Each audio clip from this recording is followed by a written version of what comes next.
Perkenalkan, nama saya Muhammad Akbar dari Teknik Elektro 2018 dengan NIM belakang 19. Jadi di sini saya akan mengerjakan soal UTS kecerdasan buatan. Sebelum mengerjakan UTS ini, saya akan membacakan kode etiknya dulu. Kode etik akademik 1. Saya menyatakan bahwa UTS ini saya kerjakan dengan usaha sendiri.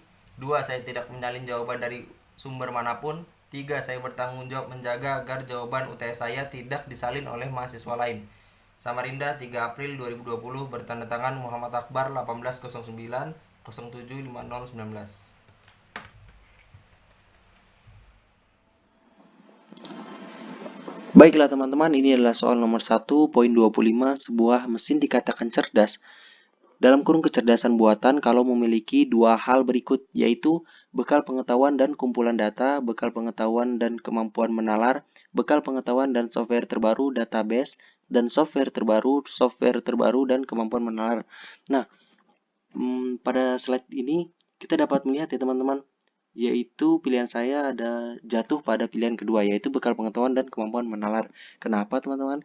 Karena menurut saya sebuah mesin ketika dia diberikan bekal pengetahuan maka dia dapat menalarkan. Nah, bekal pengetahuan dan kemampuan menalar ini adalah satu kesatuan teman-teman.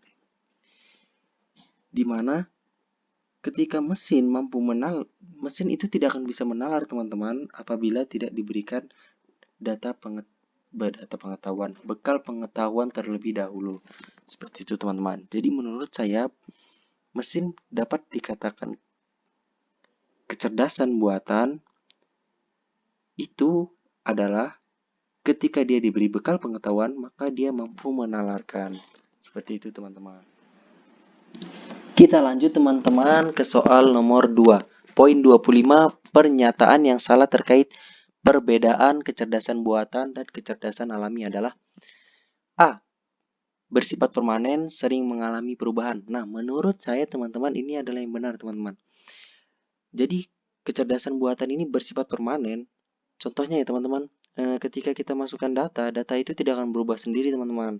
Kecuali kita sendiri yang mengubahnya. Dan kecerdasan alami itu adalah pada otak manusia, contohnya yang sering pelupa teman-teman. Dan kadang hari ini kita ngomong A, besoknya ngomong B. Nah, itu dia yang dimaksud dengan mengalami perubahan.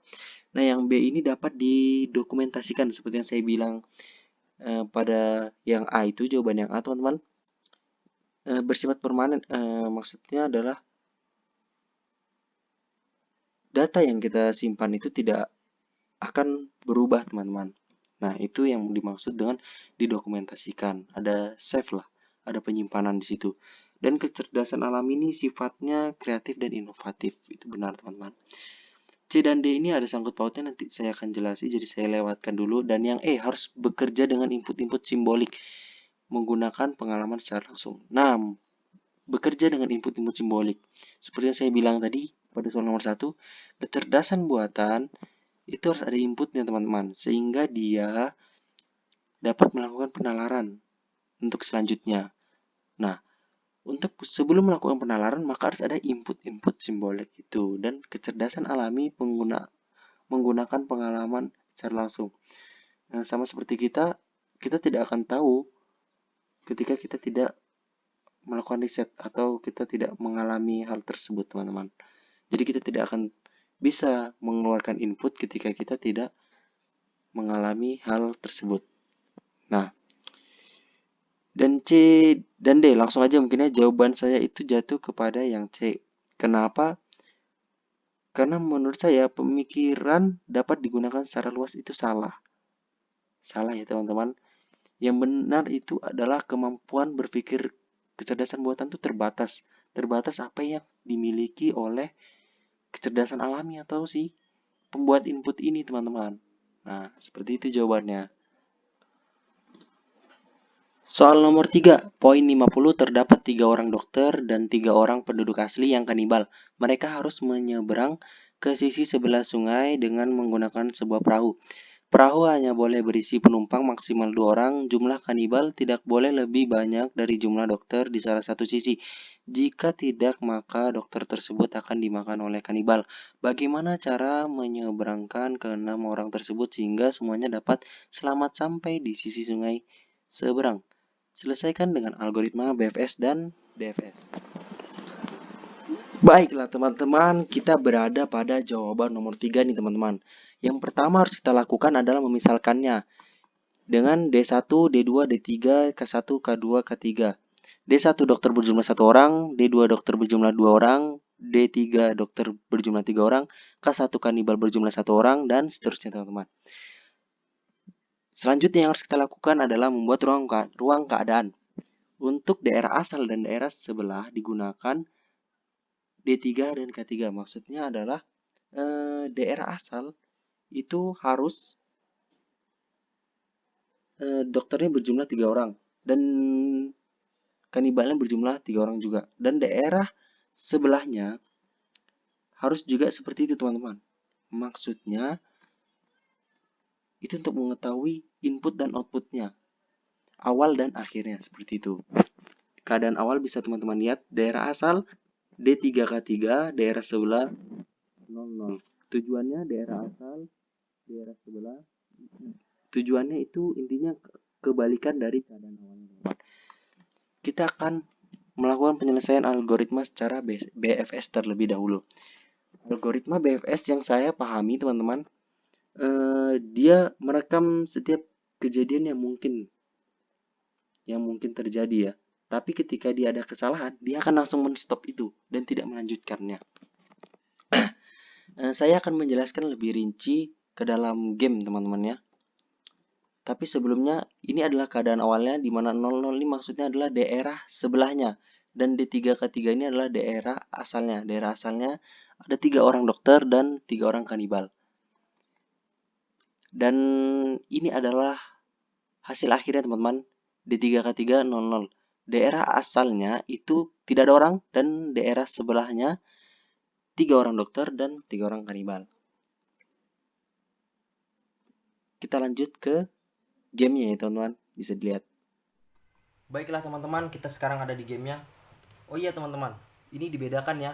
Yang D1, D2, D3 ini maksudnya bukan D1 jumlah orangnya ada 1 orang, tapi D1 adalah dokter pertama, D2 adalah dokter kedua, D3 adalah dokter ketiga, K1 adalah kanibal pertama, K2 kanibal kedua, kanibal ketiga itu K3. Nah, seperti itu untuk membedakan.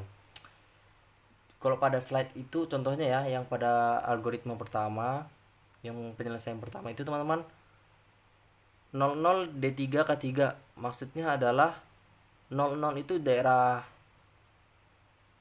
sebelah, ini itu ada kosong, tidak ada orang. Sedangkan daerah asalnya itu ada dokter berjumlah 3 orang, kanibal berjumlah 3 orang. Langsung aja kita ke algoritmanya teman-teman. Bisa dilihat ini adalah kondisi pertamanya. Kondisi keduanya adalah D1 K1, D2 K2. Seperti ini. Selanjutnya 0 K1, D3 K2. Yang balik adalah dokternya teman-teman. Nah, ini adalah kondisi ketiga. Kondisi keempatnya adalah 0 K3, D3 0. K-nya menyeberang ya teman-teman. Nah, K-nya menyeberang. Dan kondisi selanjutnya adalah 0K2 D3 1. Maka K-nya balik lagi tadi teman-teman. Nah, seperti ini. Selanjutnya adalah D2K2 D1 K1. Yang menyeberang adalah dokter teman-teman. Dokter dua-duanya menyeberang. Mohon maaf kalau saya pakai tangan kiri karena memang tempatnya susah. Ini adalah kondisi D2K2 D1 K1. Nah, selanjutnya adalah D1 K1 D2 K2. Mereka ini balik lagi teman-teman. Ini adalah kondisi D1 K1 D2 K2. Selanjutnya adalah D3 K1 0 K2. Nah, D3 K1 0 K2. Selanjutnya si kanibal ini balik lagi teman-teman. Nah, ini adalah kondisi D3 0 0 K3. Berikutnya, kanibal ini berjalan dua-duanya. Ini adalah kondisi D3, K2, 0, K1. Balik lagi. Dan ini kondisi D3, K1, 0, K2. Dan yang terakhir, ini adalah kondisi finishnya teman-teman. Atau kondisi akhirnya bisa teman-teman lihat D3, K3, 0, 0. Jadi daerah sebelah sudah terisi atau sudah seberang semua dengan tidak ada masalah. Baiklah teman-teman, setelah teman-teman menonton video dari saya tadi yang game, mungkin teman-teman akan bertanya, kenapa sih yang merah itu tidak dimasukkan? Pertama, nanti takutnya teman-teman bingung kenapa merah itu tidak saya masukkan. Video game tadi itu menjelaskan ibaratnya flowchart, susunan algoritmanya itu dari awal hingga akhir. Jadi tidak ada halangan, jadi langsung jadi teman-teman. Begitulah. Seperti ini ya teman-teman. Oh iya, mohon maaf teman-teman.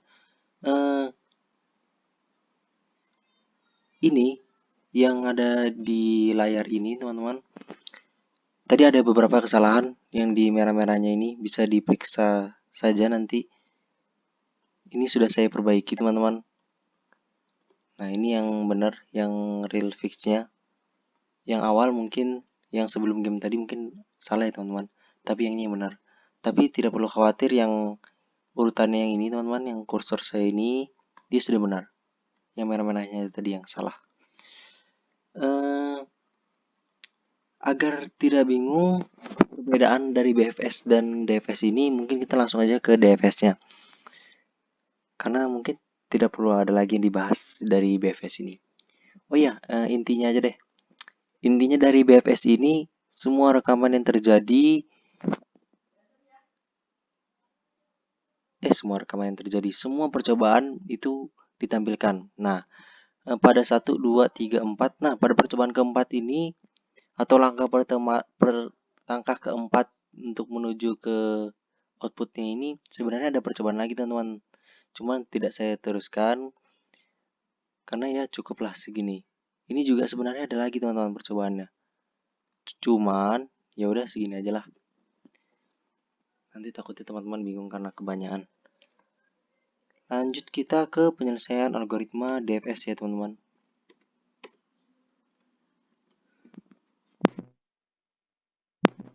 Penyelesaian algoritma DFS ini teman-teman, perbedaannya dengan BFS itu adalah ketika DFS rekaman yang tidak ada di sebelumnya maka dia dihapuskan. Contohnya ya, kita biarkan aja yang awal ini teman-teman, biar teman-teman tidak bingung. D1, 0, D2, K3 ya. Nah ini kan ada teman-teman rekaman sebelumnya, maka dia dibiarkan. Lanjut lagi D1, 0, D2, K3. Nah ini tidak ada teman-teman. D1, 0. Oh ada, maaf. Ini yang salah tadi ya, yang saya ubah. Nah ini ada rekamannya, maka dia tidak dihapuskan. D1, K3, D2, 0. D1, K3, sebentar saya cari. Nah tidak ada teman-teman di sebelumnya, maka dia dihapuskan. Nah D1, K2, D2, K1. Ini kan tidak boleh ya teman-teman. Ada dokternya sendirian, terus kanibalnya ada 2 orang, tidak boleh itu. Ini D1, K2. Nah ini juga tidak ada teman-teman, maka dia dihapuskan. Ini ada D1 ke D2. Ini kayaknya tadi persis sama yang di sini ya teman-teman ya, cuman karena dia dihapuskan jadi dia ikut dihapuskan juga. Ini D2, 0. D1, K3 ini ada yang pertama ya teman-teman. D2, D1, D1, K2. Nah yang di awal tadi ya, karena dia tidak ada jadi dia dihapuskan. Nah kurang lebih penyelesaian algoritma secara BFS dan DFS itu seperti itu. Mohon maaf teman-teman apabila saya ada salah. Saya juga menjelaskannya ini tidak menggunakan teks ya, jadi terbata-bata, jadi saya hanya membaca dari slide ini juga teman-teman. Dari slide ini. Ya, kurang lebihnya saya mohon maaf. Saya pamit undur diri. Assalamualaikum warahmatullahi wabarakatuh.